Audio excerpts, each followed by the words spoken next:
कश्मीर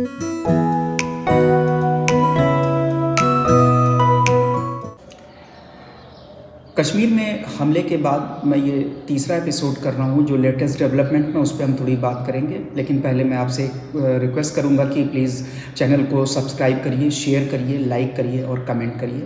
नमस्कार, मैं Neeraj Kumar the roots of Bharat के इस अंक में मैं आपका स्वागत करता हूँ। ये हमारा तीसरा एपिसोड है कश्मीर की समस्या को लेके, जिसमें भारत ने जो मेजर्स लेना शुरू किए हैं, जिनमें सबसे पहला ये है कि डाक सेवाओं को बंद करना, वाघा बॉर्डर को बंद करना, इंडस रिवर ट्रीटी को कैंसिल करना, ट्रेड को बंद करना।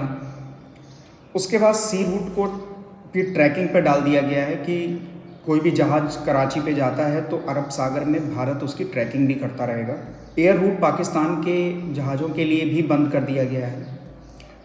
साथ ही साथ पानी को लेके बगलेहार बांध का पानी रोका गया है, जो पानी चिनाब नदी में आता है। इससे चिनाब नदी में पानी सूखना शुरू हो गया है। और किशनगंगा डैम जो बना है उसमें करीबन जो बैराज के पास 6 गेट थे उनको भी लगभग बंद कर दिया गया है। और साथ में अगर जब बंद करने के बाद हमारी जो पानी को इकट्ठा करने की जो क्षमता है वो काफ़ी ज़्यादा है वहाँ पे। साथ ही साथ भारत के प्रधानमंत्री और इनकी पूरी टीम जो है अलग अलग सेना अध्यक्षों के साथ प्रिपरेशन को रिव्यू भी कर रही है। जो अदर मेजर्स लिए गए हैं उन मेजर्स के आधार पे पाकिस्तान के अंदर की जो आंतरिक स्थिति है वो धीरे धीरे डावाडोल हो रही है, क्योंकि वहाँ पे ऑलरेडी इकोनॉमिक सिचुएशन बहुत ख़राब है। गरीबी रेखा के नीचे काफ़ी ज़्यादा लोग रह रहे हैं और इकोनॉमिक ग्रोथ अगर उनका इन्फ्लेशन देखा जाए तो काफ़ी ज़्यादा है। और उनकी स्थिति भारत के अगर कंपैरिजन में देखा जाए तो बहुत ख़राब है। तो हमारे ये मेजर्स लेने से पाकिस्तान के अंदर की जो स्थिति है वो ख़राब होती जा रही है और भारत की सेना सही समय का इंतज़ार कर रही है कि कब हम डायरेक्ट एक्शन पे जाएंगे। उसके साथ साथ भारत को रूस ने अभी इग्लास मिसाइलों की एक खेप भेजी, जिससे भारत की लड़ने की क्षमता है वो बढ़ेगी। साथ ही साथ फास्ट ट्रैक प्रोसीजर के तहत भारत ने करीबन 48 लॉन्चर और करीबन 90 VCHOR ADS मिसाइल्स को ख़रीदने के लिए टेंडर भी इशू किया है, जो फास्ट ट्रैक प्रोसीजर के तहत जल्द से जल्द ख़रीद लिया जाएगा। अच्छा, भारत ने पाकिस्तान के साथ जो इंपोर्ट हो रहा है उस पर बैन लगा दिया है। तो पाकिस्तान ने क्या किया कि भारत के शिप्स को कराची एयरपोर्ट पे आने से रोक दिया। अब ये जो वॉर चल रही है ये ट्रेड वॉर चल रही है। भारत ने IMF, वर्ल्ड बैंक और जितनी भी ग्लोबल एजेंसियां हैं उनसे ये अनुरोध किया है कि आप जो पाकिस्तान को लोन या ग्रांट दे रहे हैं उसको रिव्यू करें। भारत एक दबाव उन एजेंसियों पे बना रहा है। साथ ही जो अनऑफिशियल ट्रेड भारत और पाकिस्तान के बीच होता था, जो कि सऊदी अरब के रूट से होता था या बहुत तरीक़ों से होता है कि अपना सामान किसी दूसरे देश में ले जाते हैं और वहाँ पे उस देश में उसके टैग को बदल के और फिर वो सामान उस देश में टैग बदल के चला जाता है, जिससे कि डायरेक्ट जो टैरिफ लगाया जाता है उससे वो सामान का वो दूसरा देश बच जाता है उस टैरिफ को देने से। इस पर भी कंट्रोल करने के लिए भारत डाटा कलेक्शन की तैयारी कर रहा है धीरे धीरे।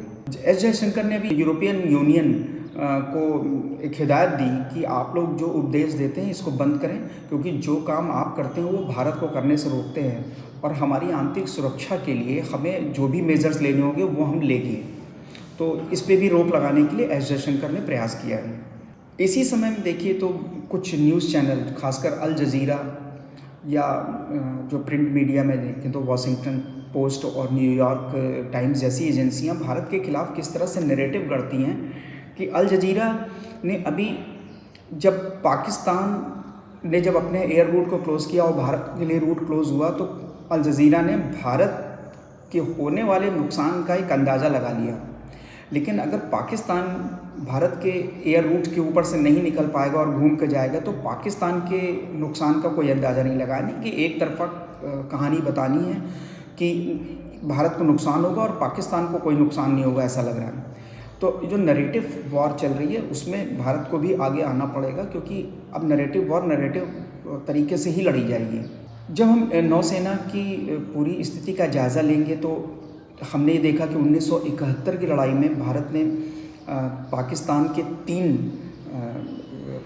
नेवल शिप को डुबाया था, जिसमें कि उनका एक फ्यूल टैंक भी ध्वस्त किया था। लेकिन उस समय जो रूस की ओशा क्लास मिसाइल थी उसने भारत की जीत में बहुत बड़ा रोल अदा किया।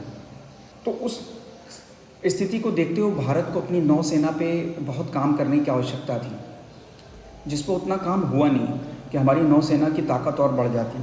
क्योंकि 2023 में हम देखें तो शिप बिल्डिंग के क्षेत्र में जो योगदान है विश्व में, उसकी एनालिसिस करेंगे तो हम पाते हैं उसमें चीन का हिस्सा करीबन 49% है, दक्षिण कोरिया का 29% और जापान का 15%।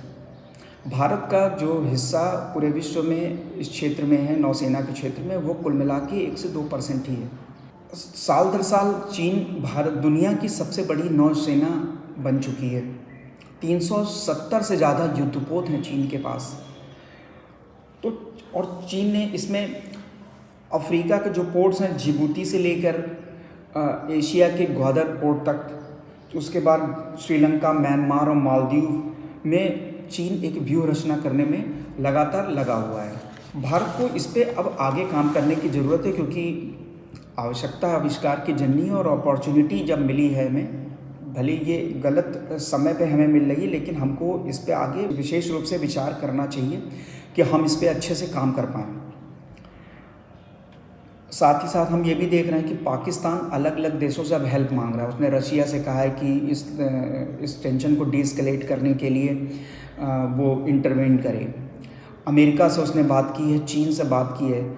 तो बाकी देशों ने तो डायरेक्ट तौर पे मना किया कि हम इसमें कोई इंटरवेंशन नहीं करेंगे। चीन ने डायरेक्ट तो नहीं मना किया, वो इनडायरेक्ट सपोर्ट कर रहा है। लेकिन जब ये वॉर छिड़ेगी तो शायद चीन भी पैर पीछे खींच लेगा, क्योंकि कोई भी देश नहीं चाहेगा कि 2 देशों की लड़ाई में बीच में किसी का इंटरफियरेंस हो। अच्छा, इसी समय बिलावल भुट्टो ने ये स्वीकार किया एक प्रेस कॉन्फ्रेंस के दौरान कि भारत के अंदर जो टेररिज्म फैलाया जा रहा है उसमें पाकिस्तान काफ़ी लंबे समय से इन्वॉल्व रहा है। तो धीरे धीरे भारत की जो स्ट्रेटेजिक लड़ाई थी वो अब धीरे धीरे सरफेस पे आ रही है। पाकिस्तान का चेहरा धीरे धीरे सामने आ रहा है। मैं यहाँ पाकिस्तान की जनता या पाकिस्तान की गवर्नमेंट को उतना दोष नहीं देता जितना कि दोष पाकिस्तान की आर्मी को देता हूँ।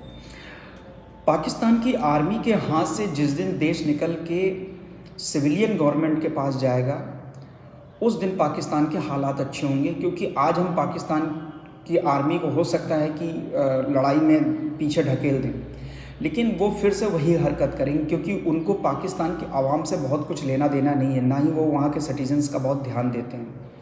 क्योंकि पाकिस्तानी आर्मी में सिर्फ व्यक्तिगत फ़ायदे के लिए ही काम करने के लिए लोग आते हैं, अपने व्यवसाय को जमाते हैं, अपने बच्चों को बाहर भेज के पढ़ाते हैं। और ये निश्चित रूप से बात कही जा रही है और ये धीरे धीरे मीडिया में आ भी रहा है कि पाकिस्तान के अफसर अपने फैमिलीज़ को धीरे धीरे शिफ्टिंग की तरफ ले जा रहे हैं। और ये भी संभावना है कि जिस दिन भारत अपर हैंड होगा और वहाँ पे आर्मी एक्शन से करके अंदर घुसेगा तो हो सकता है कि पाकिस्तान आर्मी के ये बड़े अफसर उसके पहले वहाँ से एस्केप कर जाएं। ठीक इसी के साथ मैं आज का एपिसोड यहीं पे समाप्त कर रहा हूँ, और अगले एपिसोड में फिर बात करेंगे जिस तरह से बात आगे बढ़ेगी और ये डेवलपमेंट होंगे तो हम फिर से आएंगे। मैं आपसे अनुरोध करता हूँ कि प्लीज़ चैनल को सब्सक्राइब करिए और शेयर करिए, लाइक करिए और कमेंट करिए।